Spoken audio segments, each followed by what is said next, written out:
Tacky Talk time, folks. We're back on Tacky Tuesdays with State Representative Tacky Chan of Quincy. Hey, Tacky, how are you? Hey, good morning, Joe, on a very mostly cloudy but truly bright and humid Tacky Tuesday on July 9th. As the summer has now moved to almost midterm. I know, as my great grandmother used to say, once the 4th of July is over, summer's done. I can understand that. To me, 4th of July means reduction of big events until I get to August Moon Festival, which Yeah, this that's year right. be on August 18th on Cottington Street. So it's great seeing everyone over July 4th. It was odd July 4th, obviously, because of being a Thursday. So it's kind of always like not sure who took the week off or the second half of the week off. And I've noticed ever since COVID, people have been really taking advantage of their days off, especially on the holiday season. Those of you who travel, I obviously do not travel because I'm working July 4th. But those who do realize there's a record-breaking travel again this year, this week on July 4th, as well as a really interesting pattern change regarding traffic, right? You have people who are working, work from home, staggered hours, staycations, but also people on the roads and flying as well. So, it's great seeing everyone in Germantown, Adams Shore, and Marymount. You can always kind of figure out, particularly in Marymount, as you do the in the neighborhood parade, how many people have decided to take more time off than just a few days after July 4th. And that's kind of where we live in. I mean, saving up your vacation time does no good if you're not well enough to enjoy it. Yeah, it's so true, and you're entitled to it, so you don't get anything by not taking it. Yeah, and I think this is kind of a new world we're living in, with many folks, where you should enjoy your life where you have it now, and get the time that's given to you, because you don't know what's going to be next down the road. And again, record traffic during Memorial Day weekend and now July 4th, and we'll see how it goes going to Labor Day. And this is important to the Massachusetts economy because not just because we want people to enjoy the time off, but also people coming to Massachusetts as part of their vacation planning. So obviously tourism is a still big, big, big, big part of our economy. College graduation season is a big part of our tourist boost. July 4th is a big part of our tourist boost. And then, we have, going to the Labor Day period, different holidays, particularly in Europe. They have a different holiday schedule, and we see a lot of Europeans visiting Massachusetts to tour. So, obviously, I'm talking about people with time off based on my observations, around July 4th and seeing people and families on the streets, but also different traffic patterns as my student go to the State House, as you all discovered. But we're waiting to see how busy the State House gets regarding how many other languages I hear in the hallways. Yeah, that's right. It is a tourist attraction for sure. Yeah. It absolutely is. And, if you're walking the streets around Boston, you can see the trolleys and the duck tour boats. And I know it's a little sample in a small part of the city, but I do work in a historical center. And it's a great way to gauge how tourism working based on, what you literally see on the street. Absolutely. I'll be curious to see the state primary is the day after Labor Day this year. So I don't know how many people are actually tuned into that. Be curious to see the turnout. I am too. Early voting is in play for the primaries. So everyone should keep that in mind. You can do early voting, and there will be mail-in ballot voting. You receive your mail-in ballot applications back before the presidential primaries in February. You can still get a mail-in ballot, even though you did not fill a mail-in ballot request. You can get one at Quincy City Hall, as well as the Secretary of State website. I have not seen the schedule yet from the polling locations and the other details of where the drop boxes are. I presume it's still going to be a City Hall. Whether there are going to be early voting locations outside of City Hall, I don't know that yet. So you can ask Nikki when you talk to her next. But don't feel like that just because you're going to be away Labor Day weekend or going into that full week that you are not able to vote in the Democratic Republican primary. But definitely there are plenty of opportunities to do so. doesn't take that much planning ahead, so to speak. And you know how much more easy and convenient we can make for you to not disrupt your life. So if you're like taking your kids to college, for example, and you want to drive out there and maybe you want to hang out for a while, someplace to visit and enjoy, know that you can do your early ballot by mail. And your kid is, even though is going to spend a lot of time outside of Massachusetts as a student, residency is still Massachusetts for the purposes of voting if they choose to do so. So they can do an absentee/mail-in ballot to participate in Massachusetts elections. So those students should feel they are not able to, because their permanent residency is still Massachusetts, even though they're spending most of the time at the school. It's because the school is considered temporary residency. Right, yeah, plenty of ways to vote. That information hasn't been published just yet, but I'm assuming it'll be coming out very soon. Well, stay tuned with Joe. He'll let you know when it's going to happen before I will. Yes, I will. I promise. It's Scout's honor. What's happening at the State House? It's a lot of preparation going on. My staff and I have had quite a few meetings now, just kind of in preparation mode. I don't pretend to know when the schedule is or what's on the schedule. I just know that schedule says potential every day for full formal sessions, which translates to being on call. Speaker kind of quipped that, sorry, you ruined your golf plans. Was this little quip in caucus, and I don't play golf, so I have no sympathy for the golfers, as you can tell. It was a little quip to let us know that keep tuned in July. So we are, and we don't know exactly what's going to come up in the schedule till it actually does. We generally 2 days notice on the maximum, but ears to the rumor mill to see what's happening. And my staff is ready, and I'm ready to pivot or change or do whatever we got to do depending on what bills come up. So in the interim, I've had extension orders approved by the Senate on some bills that we had done late. Not major pieces. We have some stuff on things like better labeling on environmentally sensitive issues regarding certain products. So, we had some stuff in the committee that took a little longer to figure out. And I got like 10 out of 11 home rule petitions that I got to get out of committee soon, as well as like 4 just showed up in the last 3 weeks. So the committee's kind of busy still on these alcohol over-quarter requests that I talk about a lot on this show. I process more bills than most committees all through the year. And it's an ongoing process, and the joint rules are 30 days to process something, or we're going to have to give it an extension report. So that's kind of where I'm at. I mean, economic development bill is being debated by the Senate this week, is what we see. We took that up before, the week before July 4th. Obviously, the budget's still in play. We're 9 days into the new fiscal year. I love the news makes a lot of talk about it.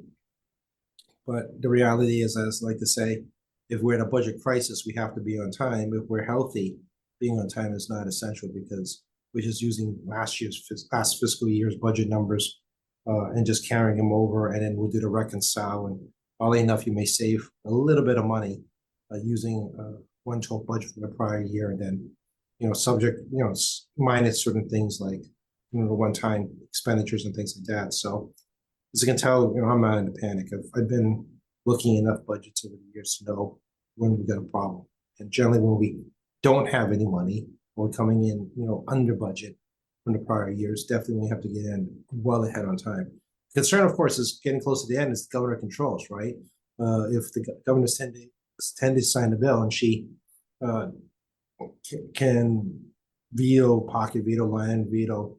Actually, no, she can't pocket veto yet. Pocket veto is the end of the calendar year, or end of the session year. So she has line of veto, and she has regular veto ability. And we won't be in formal sessions after July 31st. So she's in the driver's seat. So that's becoming a concern among the membership of how quickly conference committees can get their work done ahead of basically July 20th. Has the governor been in the state recently? Well, she was probably, she was in the deep south on the border of Texas, telling people not to come to Massachusetts, which I have to be frank with you. If I'm, guys, you got to really think about looking at from the other way of view. We know that's challenging for people today, but it's, it's healthy. If I'm a person that's crossing the border and you got this person, this woman governor person you'd never seen before in your life telling you not to come to her state, do you actually understand what's going on? Hmm. Exactly, right? I mean, let's folks take a second and try to put yourself in someone else's shoes. If Maura Healey's come to you and you have no idea if she's Maura Healey, you have no idea what Massachusetts is, and she's telling you to not come to her state, and you're looking at it like, what does this mean? I mean, seriously? And that's how I approach, this kind of stuff that people do, particularly in public, in public office and public relations about, not exactly what you're telling the audience, but what is the audience thinking when you tell them. And we're living in a world that's very difficult. Nobody does this, it seems like, anymore. Like, okay, let's think about it from the other side. If you're that other person receiving the message, not the one giving the message, because everyone nowadays love to give messages, but not understanding the recipients. So we got a blip of news on it down there, but to be frank with you, I'm kind of like, I'm on the shoe on the other foot looking at her, and I'm like, what's going on here? And that's the way we should approach looking at these types of public relations approaches. What's the recipient and message thinking? Well, I mean, to me, it highlights the fact that it really is a crisis. If you have the governor of the state physically going to the border and saying, "Don't come here," indicates to me that it truly is a crisis. Yeah, but not to the person that's listening to it, because you just got over the border and trying to find a place to go. You're going to listen to someone you have no idea who it is. You're going to just go about your business. Well, I think you're probably not going to go where you say you're not wanted. That's assuming they actually understand what's going on, right? Yeah. Yeah. That's making a big leap of faith that the folks standing there know what you're talking about are just going to go do about the business. I mean, most of us, like most people, I believe, they just go about the business. So, it's not like there's no shortage of people being asked, told things here, and you just go about their business anyway. True. So yeah, that's we've true. we've had a whole COVID experience on people just doing what they want, despite no matter how much public relations is put out there about things that you shouldn't be doing. So if you think that you're better than someone else that's that just got here with much less knowledge about what's going on around them, and assume that somebody just tells you something and something that you should do with no understanding, knowledge of the individual or the place they're talking about. Well, I don't think most of us we can all claim that we think we that's the way to approach it, but let's be honest about it. People are people, and we went through a earth-shattering pandemic where people didn't pay attention to, or did not want to, or create conspiracies about things in their best interest, and went about their business anyway, putting themselves in danger. So you put that kind of bar against people who are trying to flee murderers, rapists, killers, child thieves, from their home countries. Their priority is not what some woman from Massachusetts, they have no idea who it is, says. Their priority is try to keep their family safe. So what do you think? Is just a PR stunt? I'm not sure what it accomplishes in the end, to be honest with you. We got a little bit of news up here, but not a whole lot of it. So I have to be frank. I'm not sure what it accomplishes, because the message, the recipient of the message only takes it seriously as their understanding of the messenger. And I don't know if the people listening understand the messenger. We'll find out, I guess. Well, we're living in a world where, again, like I pointed out earlier, a lot of people receive messages in different mediums, and do they really understand who or what the messenger is? Of course, now we've got AI coming along, so it's going to be very interesting about messengers, and how you rank that messenger's value in relationship of receiving said message. Speaking of messages, lots of different messages coming out of Washington these days with regards to presidential election. Yeah, I was in the economic development debate when the I'm sorry, yeah, we're in debate in session when the last presidential debate went off. So I didn't actually watch it. I did catch the highlights and a ton of post commentary, like a lot of post commentary on that debate. And I did watch the ABC News with George Stephanopoulos' interview. And the interview was dramatically better. I'll admit it's a very low bar from the debate for President Biden. It sounded like he was very cognizant of the questions. He was able to be defiant on the questions, not just be defiant generally. He was actually addressing the questions of things he felt needed explanation, or he was just like, no, I'm not leaving, defiant. So I don't think there's a cognitive issue here, because it is not really what you answer the question. It's actually if you understand the question that's being asked that you answer. So we may not always like someone's answer, but if the question is that they understood the question to give the answer, whether you like the answer or not. And the interview definitely showed he did understand the questions, and whether you like the answer is not relevant to me. It's whether you could understand it, and it's clear that he could. So I've never seen anything like this. People tell me the last time they've seen this was the Johnson, after JFK was assassinated, the Johnson convention was really crazy. The convention is not the same convention it was in 1968. So the rules are very different, and sharks are in the water. Gary Newsom was in New Hampshire. Gretchen, what's her name from Minnesota? Not Minnesota, Michigan. I forgot her last name right. So the Michigan governor was up here raising money. And I'm averaging like 4 emails a day from the Biden campaign looking for donations. A little 4 a day now, probably more every day. So, they really are cranking it up. So we'll see how this plays out. The challenge, of course, is name recognition. Like him or hate him, you know who it is. People tend to want to get to vote for and against someone if they have some knowledge of somebody that's on the ballot. Changing ships at this point, name recognition is going to be incredibly important. And if you're a non-Biden person, if you're not Joe Biden, you can't take his accomplishments and make them yours as part of an incumbency benefit. If you're, a new Democratic candidate at this stage of the game in July and August, you have less than 4 months to get your name recognition very high. That is very hard on a national level when people are just not interested in the months of August of who you are yet. There is one more debate in September. I think there'll be significantly more attention from the public in the September debate. As you're about 6, I think it's like the 23rd or so. It's about 6 weeks out of the final election. So I think that's the one that most people pay more attention to. I think June, right before July 4th. I know it's on replay on YouTube. You can see it many times as you want. But I don't think people are quite as attentive as they will be in about 2 or so months to the presidential race.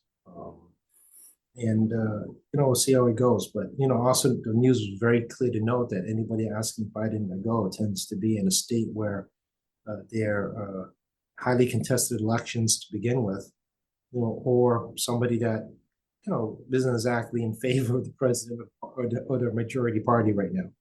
Right. So, I wouldn't read too much into it. I know that people hate Joe Biden, and Democrats will go look at this revolution by their own party, but think about who is saying it, not necessarily what they're saying. And unfortunately, whether they like it or not, politics has a degree of self-interest, and I don't care what anyone says. It's part of how it works, and particularly when you get to that level in contested races, self-interest is about keeping your seat more than keeping the president. Yeah, and it's interesting. Even if President Biden runs and gets reelected, there's no kind of rising star in the Democratic Party for the next 4 years after this current election. Yeah, I've had this criticism for quite some time, and also in Massachusetts, not just the Democrats, but also the Republican Party, because there really is a weak bench. You got to give people a chance. I've been using this message as my theme for the year, I guess, giving people a chance. And whether they succeed or fail that chance is another matter. But there is clearly nobody under the age of 70, which is kind of funny, under 70 anywhere that shows, they have leadership potential. And if national politics, it's a good chance for some more established Democrats and Republicans to go on the campaign trail nationally and try to increase the profile, particularly if they have a very secure seat at home, regardless of political party, to demonstrate to national party leaders as well as state and local party leaders that you're an up and comer. But that also implies that people senior than you are not going to overshadow you or to do that, nor you want them to encourage you, not discourage you from doing that. And people who are leaders tend to take the lead. They're not willing to just sit there and wait, but they're also not afraid to take getting shot at, as I like to put it. They're not afraid to take some barbs and arrows on the way through, and don't let themselves get rustled and ruffled and scattered by said barbs and wires. I think that's a sign of leadership where you're not shaken by verbal attacks or threats. This is something that differentiates people that aren't afraid to take on a tough job versus those who just want some attention, but as soon as the fire comes their way, they want to get out of the way before they get too singed. Those who know me knows that I probably have 3rd-degree burns at this point. Working my way up the ladder, first burns.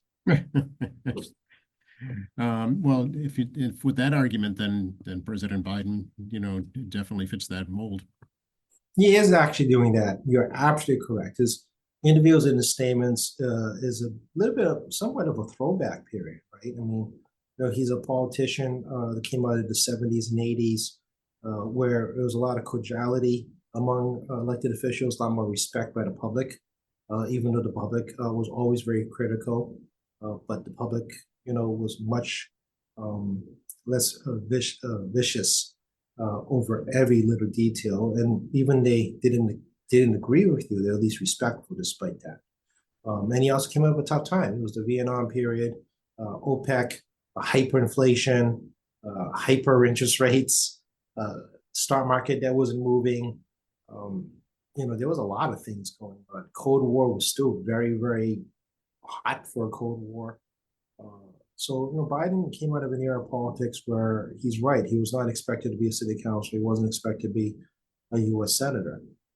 And that attitude and approach continues with him today. And I respect that. I do have a lot of respect for older folks. And also a lot of respect for folks that really had to grind it as a person that was never expected to win, much less sustain and be around, to rise to the level of the presidency on his 3rd attempt. So, and that definitely comes across. I don't know if anyone else sees that. The question really becomes is whether or not he's able to navigate through the Democratic Party, its donors, the elected officials at so many different levels, the party faithful in different states, rally their confidence. And I don't know if this approach of strength by saying that I'm great, I'm fine, look at the job I've done, give me more time to do more work, is going to work. And I think the media is driving a lot of this conversation too, because I'm doubtful that 99.9% of us, are like thinking our way through all the details of what we're looking for a president beyond just some special issues we're looking for individually. I mean, the media pundits are talking about, confidence in being there 4 more years. Can you do the job for 4 more years, right? Something that you never hear before. I've never heard of any media person saying, yeah, you can't do the job for 4 more years. I mean, never heard that before, right? Looking at his medical logs of visitors, right? The person checking on Parkinson's, the Dr. Parkinson's visit quite a bit, but at the same time, I'd be very concerned that a president his age doesn't have a doctor visit quite a few times as well. So oddly enough, I actually would want to see the doctor more than less, particularly in a high stress job at his age. So, but I mean, it's being spun as if like they're hiding something. Well, what's there to hide? They had a doctor show up. Right. And, unlike, us, it's not like, I put into public my medical history in terms of like who shows up. I mean, it was a very specific doctor. It was like a doctor, all right? It's a specifically doctor. I'm sure they're not just one under White House logs. They have the high level of transparency relative to who visits the state, visits the White House. And I think the question is, does it sell, right? Does his current approach sell with a broad audience of Democrats to create confidence that he's the guy that not just can beat Donald Trump, but also do a good job for the next 4 years? He'll be 85, 86 if he completes the second term. Right. Yeah. Yeah. Stay tuned for sure. See what happens. Yeah, I'm like everybody else. I mean, as you all hear over the years with me talking with Joe here, I mean, I try to, express my own opinion. You may or may not agree with me, but it's not always roses with people and even my own party. I can be equally critical about things what I think are good or bad. But ultimately, in the end, there's some practicalities. It's July 9th. I think the Democratic convention is August 16th. All the delegates have been pledged. They've basically signed a contract with Joe Biden. To switch gears now requires the fact that the primary voters and caucus voters of every state is going to be ignored. There is no longer a process that your voice as a Democratic voter or a Democratic caucus voter, depending what state you're in, has been heard to take Joe Biden off the ticket. And only he can get himself off the ticket because those delegates are pledged to him. So there is a practicality here, folks, given the date we're in. And, do you want to disenfranchise your primary voters and your caucus voters? People don't seem to understand that part. They campaigned and people came out to support the Democratic primary candidate. And gave lots of money too. Yes. No, absolutely. This is going to be, I think, one, again, most expensive campaigns in history. We should shift gears for a minute, Jackie. I want to talk a little bit about the laws regarding marijuana usage in Massachusetts, only because over the holiday weekend on the beach, wafting through the air, the melodious odors of burning marijuana. And I'm thinking, is it legal to consume in public? I didn't know the answer. Well, you don't have to go to a beach. You can just go down Fennell Street to the tennis courts. And, Oh, well, that's true. Yes. I don't. Or in the car in front of you in traffic. Yeah. The answer is yes. It is decriminalized and legalized in Massachusetts. You can consume marijuana in public. Okay. That's why you've been experiencing marijuana smoking all over the place, quite frankly. However, it's still smoking. If a place is a smoking ban, you cannot smoke marijuana in a place where there's a smoking ban, obviously. Okay. So there's that component to it. But yeah, I mean, it's legalized in Massachusetts for recreational use pursuant to the voters. This was not my idea. Although I did serve in the marijuana committee for 3 months to help, clean up the ballot question in the law. But yeah, the voters voted for this. Recreational use can be done in public areas. This is why there's always talk about things like marijuana cafes that never quite materialize, where people can consume marijuana products, basically a coffee style situation, which people talk about. I'm waiting to see when it materializes. However, be mindful of the fact that, it is a substance like alcohol that can impair your thinking. So definitely do not operate a vehicle, whether it be a car, truck, or boat, while you're under the influence of marijuana, like you would of alcohol. So I'm not going to tell people what to do and not to do. I hope people will be able to figure it out themselves. But you're going to do, participate in use of marijuana like any other substance that can affect your cognitive thinking. Before you start, keep in mind, what you're going to be doing next before you begin. Okay, so there is a law regarding using it while driving. Yeah, it comes under impairment law. The state's drunk driving law is actually kind of broad in this sense. There is obviously drunk driving, which is a blood alcohol level. Everyone knows that. There's also impairment. So, you don't actually have to be having alcohol. You could be on a prescribed narcotic, such, let's say, codeine cough syrup. Let's take quite a legitimate, real, and can actually impair your driving if you have a high dose of codeine cough syrup, it can actually make you very drowsy and impair your ability to drive. So, I mean, that's considered impaired driving. Now, the issue of marijuana is, there's no real standard per se. So, the police officer is going to have to make a judgment call, like in the old-fashioned way, walk the line, touch your toes, recite the alphabet backwards kind of situation. I'm not saying that's the actual test, but pointing out something that some older generation folks may remember before the days of breathalyzers. Right. Because there's no breathalyzer for marijuana use. But again, there's no like breathalyzer for codeine. But if you're, like I said, if you're heavily on, sleepy drugs, driving, I mean, it's a visual issue for the police officer to make a determination whether they're a danger. So marijuana falls in that category. I know some states have some tests. The district attorney, Michael Morrissey, has talked to me about adopting more of these procedures in Massachusetts regarding visual clues regarding impairment. So I think that's something that's work in progress, as I like to put it. Okay. Yeah, I was just curious. Would the group I was with started having a discussion, and I didn't know the answer. So okay. Yeah, I mean, it's legal in Massachusetts to do it. Again, I mean, it's not an issue of utilization of marijuana. It's just that have some foresight about what you're going to be doing next. In the process of using marijuana. That's all. It's like everything else. You're drinking alcohol.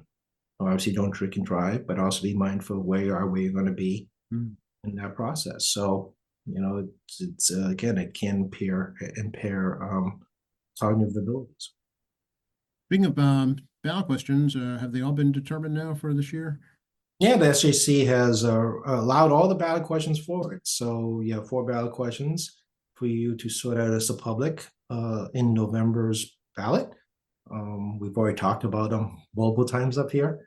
But yeah, all the challenges to the Attorney General's approval of the ballot questions has been sustained by the Supreme Judicial Court. So signature gathering is hot and heavy going to the month of August. I believe they're all going to clear the bar on that because they generally start gathering signatures before the SJC case is ruled in preparation anyway. So yeah, we can talk about more about that as we see what the advertising is going to be. I'm very curious how the pro and against groups are going to frame their questions to the public on actually very complicated issues and try to put them in simple format and advertising for the public to understand, and whether or not exactly how much of the advertising is accurate regarding your and I understanding of how the questions will work. Right. Yeah. Yeah. I'll be curious to see too. The MCAS exam requirement will be an interesting one to see how that's framed. No, agreed. Be interesting how that's framed. I think the psychedelic one will be very difficult to explain to the public. Actually, I think all of them will be. I mean, the ride share, I think, is more intricate. Yes. Advertising already out there from both sides. They're going to start accusing each other of lying because I'm seeing that coming down the pike.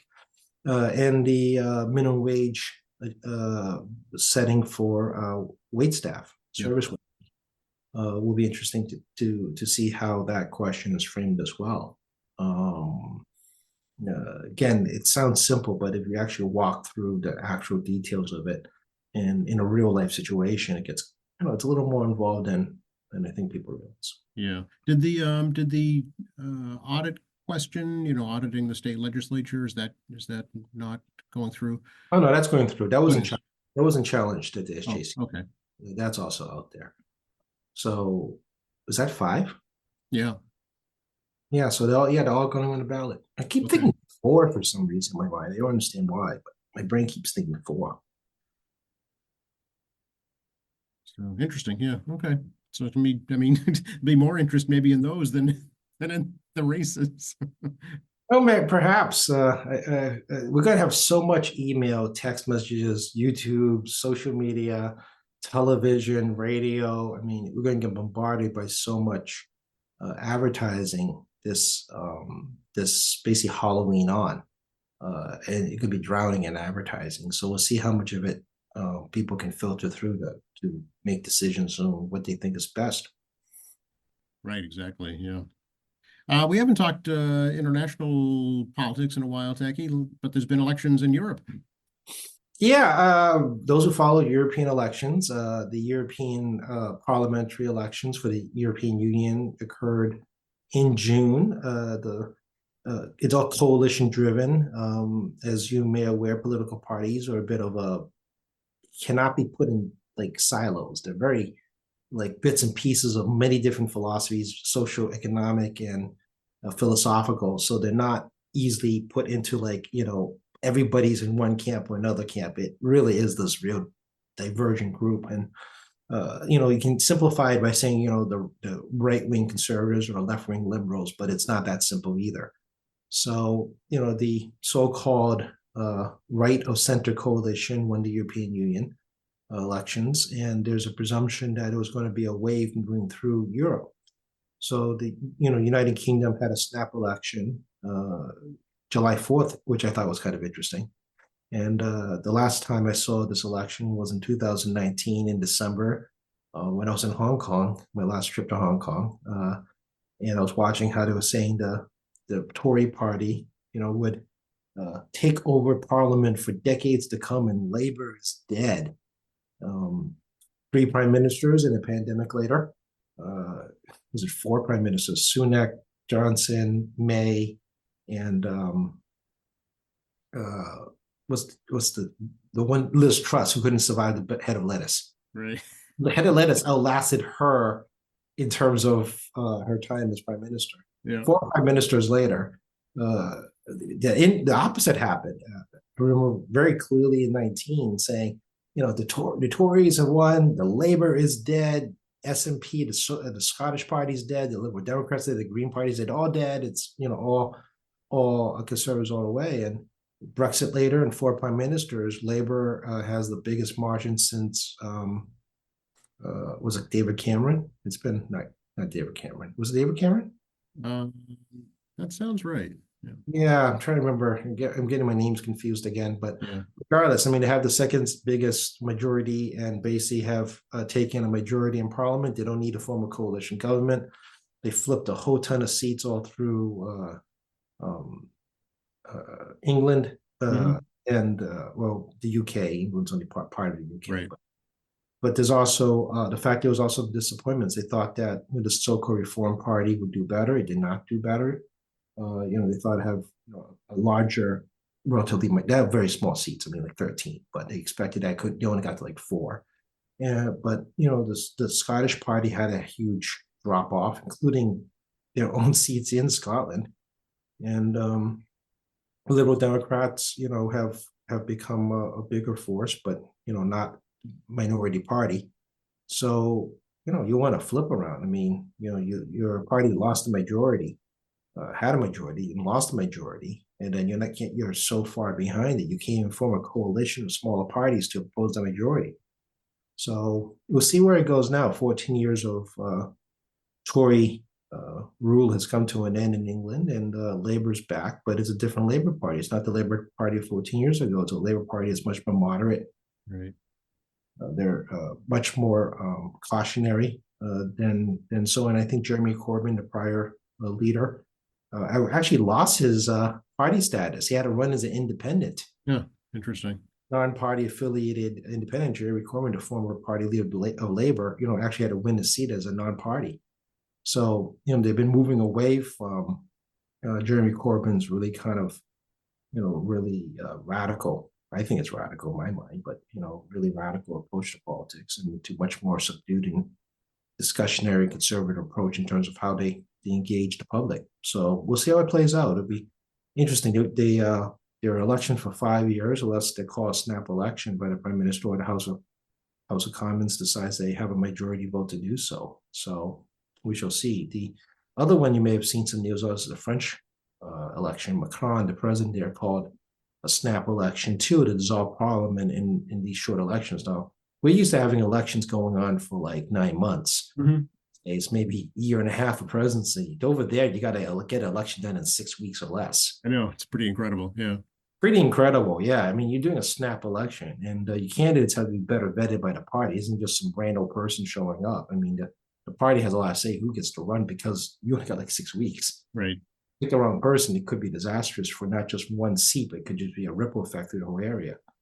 So in France, you have Macron's more moderate party, of the Liberal Party, you have this, Republican Party, but a Republican, a conservative party, but this conservative party is wacky because it's socially conservative, but they want to spend money like doomsday.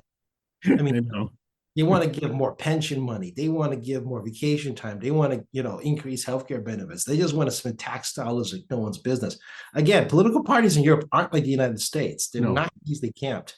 So you have this socially conservative, anti-immigrant, basically, frankly, non-white people, but they want to spend money like the drunken sailors. Meanwhile, Macron's the opposite. He's pro-business, very moderate regulation, socially more liberal, but very fiscally tight on government spending, which has resulted in riots in the street in Paris about his reforms to try to rein in the deficit. So, and then you got the far left party, which partially likes to be drunk as patient and partially doesn't. It's very bizarre over there. It's hard to nail down. It really is. Yeah. Yeah, don't get caught up in labels, but especially in Europe, those parties do not follow United States conventions. It just does not. So basically, they have a 2-round voting system. Everybody has to win a majority of their seat. You must have 50% plus one. So round one, because there's also upwards of 3, 4, 5, 6 candidates in each seat in Parliament. You need to win outright majority. If you can't win a majority in the first round, they drop off the bottom persons. I think if you can't pass like 15% or something like that, what's left, runs off, and whoever wins that runoff, highest number wins. If you don't get the clear. Oh, all right. Okay. Yeah. It's kind of like, I mean, it's been discussed here, ranked voting. It's kind of ranked voting, but kind of not. I mean, Yeah. in England, it's like first one, it's English. English is like all the parties run, and there's no, like, you can't have two persons in the same party over the run. There's no primary. The party, Okay. if the party doesn't choose you, then you run as an independent, like Jeremy Corbyn did. Yeah. But it's whoever gets the highest vote total, period. So yeah, 5 people running, if you can crack 26%, doesn't matter, you win.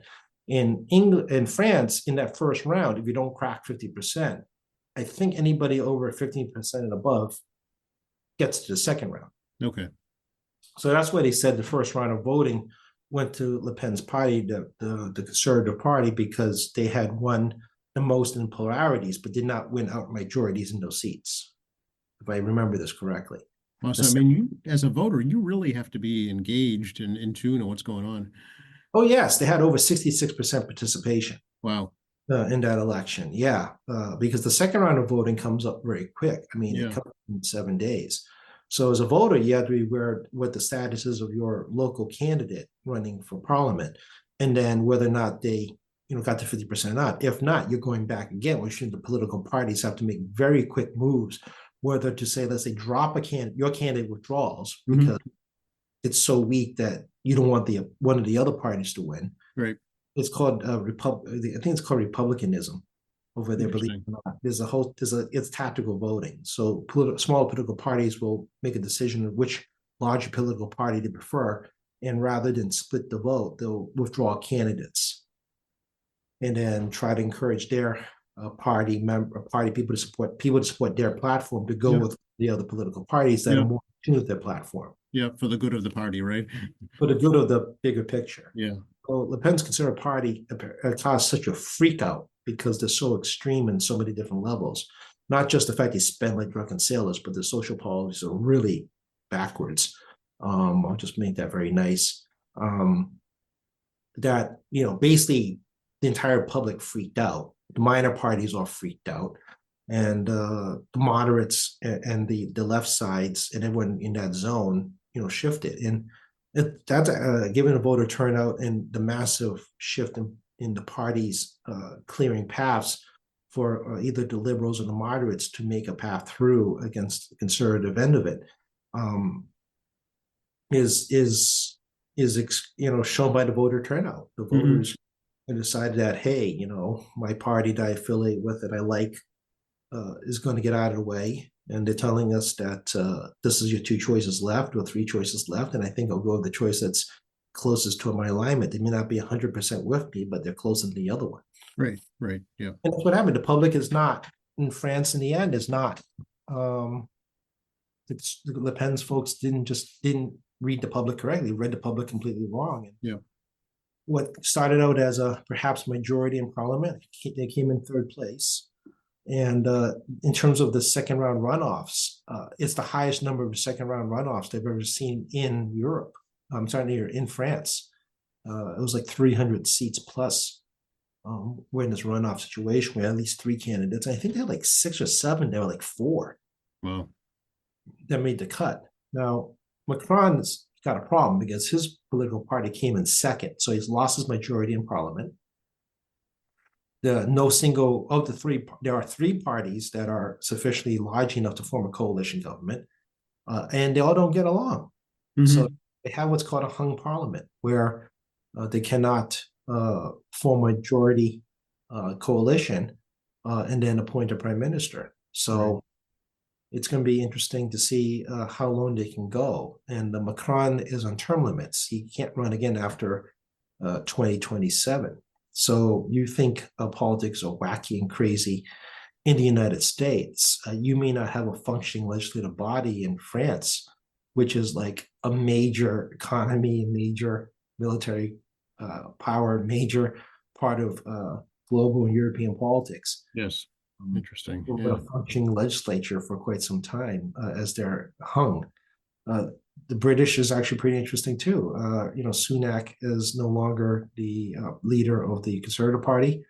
The Conservative Party is going to have a campaign to find out who the next leader is. There seems to be a lot of stalling because one of the people who could have been the contender lost her seat.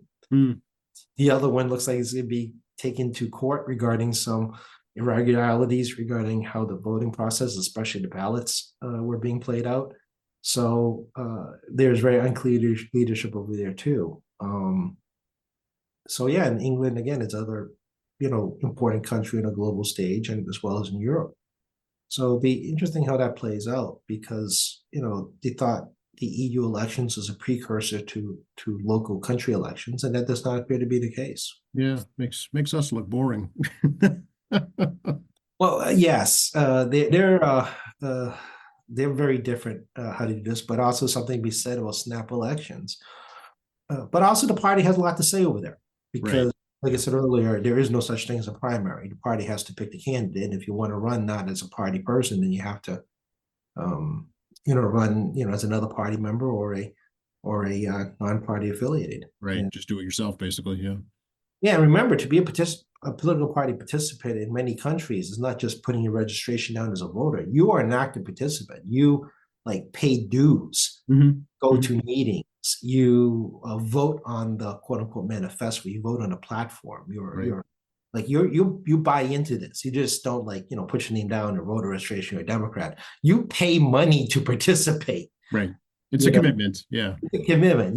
There are expectations. You have to do work, and you pay them to do it.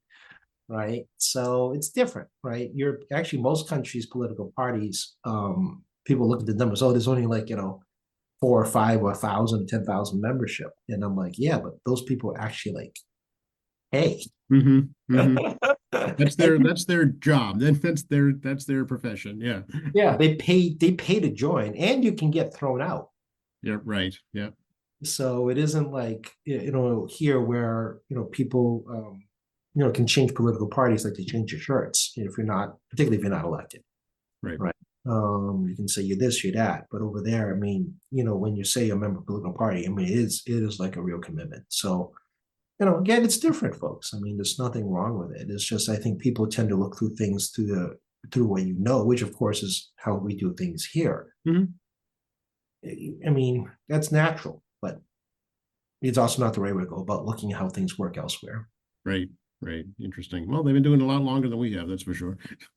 Well, it's chaotic. I do have to give them credit. When they do a protest, they light a lot of things on fire in Paris, which yes, they do. astounding. Astounding. It's like the revolution from Louis the 16th has never ended. That's true. It's always Bastille Day. It definitely, yeah, no. Anytime you watch a news clip of a protest in France, it's like, oh my God. It just seems it's like Bastille Day endlessly. Oh boy. Well, let's bring it back home here and wrap things up going forward for the month of July. Any public appearances in the district, Tacky? No, there ain't too much left. I mean, this week, uh, we continue to talk about as Asian business economic council report that we're going to bring a status presentation on this week. Next Monday, I'm actually pretty busy. Next Monday, I have uh, actually a very international day. I have the New England School of Optometry come to ask me to visit their school to meet some of their counterparts in China to talk about, eye care and other things. Actually, World Boston, which is a nonprofit agency that deals with a lot of foreign affairs, they're an intermediary and educational resource. Has some folks from State Department coming to the State House, and they asked me to come meet and greet and answer some questions and talk about some out of country, out of Massachusetts stuff. So I'm not sure how that conversation is going to go yet, but I was asked to do that as well, and also I got doing my intern seminar talk every session. I call it a Tacky Comedy Hour, where I talk to the interns in the State House about me and how I got here and what I do, and answer questions about anything you want to ask. So yeah, I'm gonna have a hoarse voice by the time Monday is over. Sounds like it. Yeah. Sounds like interesting things, though. Yeah, I'm trying to think. Thursday, at Adams Field, there's a dedication for a veterans voice event. Hold on, I gotta look this up. Give me one quick second. Oh, is this the Veterans Expo you're talking about? That's Yes. yep, Saturday up at Pageant Field. Yep. Yeah, the Wall That Heals is unveiled Thursday morning at 10. And then Actually, the wall is not coming to Quincy. what? Yeah, no, that's been changed. It's going up to Fort Devens instead. Oh, well, okay. I can take that off my schedule, is what you're Take that saying. off your schedule. You'll be Okay. there all by yourself. Yeah, you can tell people we're doing this live as we speak. Okay, leading it off my schedule now on Thursday. And just check with me, Tacky. I'll keep you updated. I really should. This Saturday, there's some great things. Point Webster School is having its Health Run Day at 9. Oh. Veteran music event, as you point out, starts at 10 to 3. Yeah. And if you want to leave Quincy, there's a Boston Little Saigon Night Market. If you want to do something different, you can go to Fields Corner in Boston. The Vietnamese community has a night market from 4 to 9:30. Obviously not like in Vietnam or any Southeast Asian country, but an urban Boston style. Okay. You want some cultural differences. So yeah, and then wow, we have like a coastal zone meeting next week. Just looking, as you can see, I stare at my calendar. It's yeah, Women's Health Conference, status of women issues. Yeah, I mean, there's a lot of briefings coming up, mostly in the State House. There's very little events, at home. And I talked about this already. As soon as it hit July 15th, I mean, I'm keeping near the State House. It's just we just don't know when we're going in. And thank God I'm in Quincy, right? I don't live 3 hours away. Right. Yeah. Believe me, I do not complain about the commute. Right. Exactly. Yeah. Somebody who lives in, Western Massachusetts has got a long haul out of them. Yeah.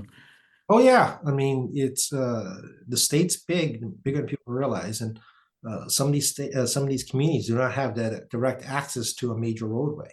Right. Yeah. Think if you were one of the representatives in Nantucket or Martha's Vineyard. Yeah, you have to get off the boat. Right. And some folks have winding roads to the mountains of the Berkshires to get to the Pike. And then you just add another 2.5, 3 hours in the Pike, depending on traffic, but it takes you like an hour just to get there off a winding road. So Right. I do not complain, people. Trust me. Despite the traffic in Quincy and other stuff, being on call to go to the State House is much more convenient when you're living in Quincy. Trust Yes, me. for sure. So also just want to give a public health note on West Nile virus. There's been reported cases of West Nile virus, 2 of them in Quincy. So this time we're Just in mosquitoes.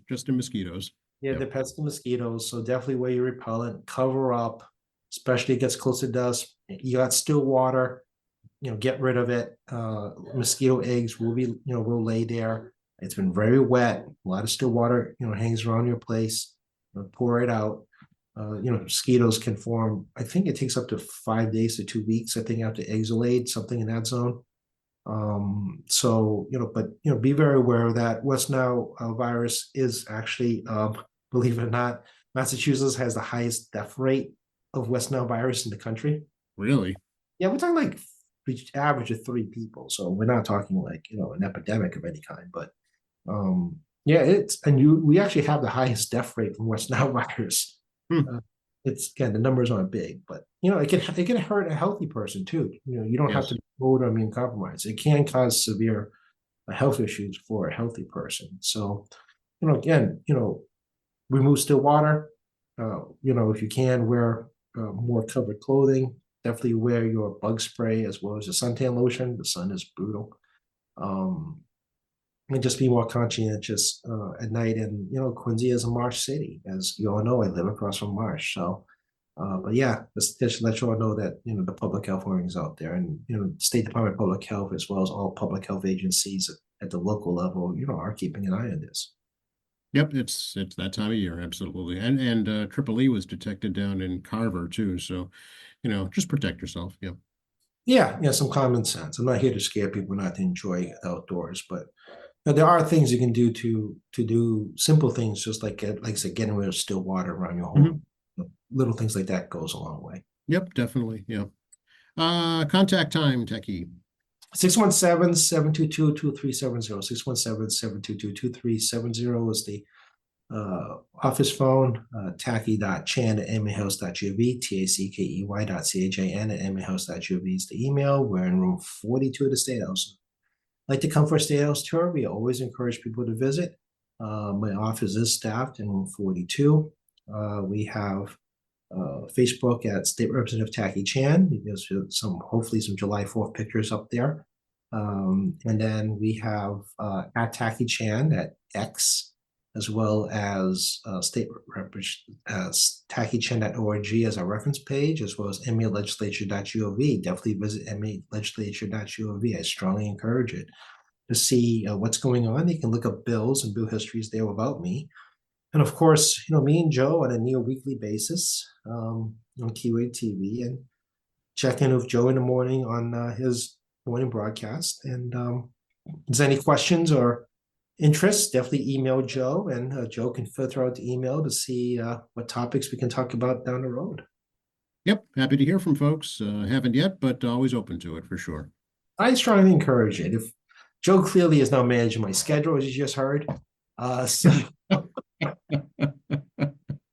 Yeah. Well, in that case, I want to raise Tackey. So definitely feel free to shed your complaints Joe's direction. Good to talk to you. Stay cool. Yeah, everyone please be safe. It is warm, and I'll see you in about a week's time.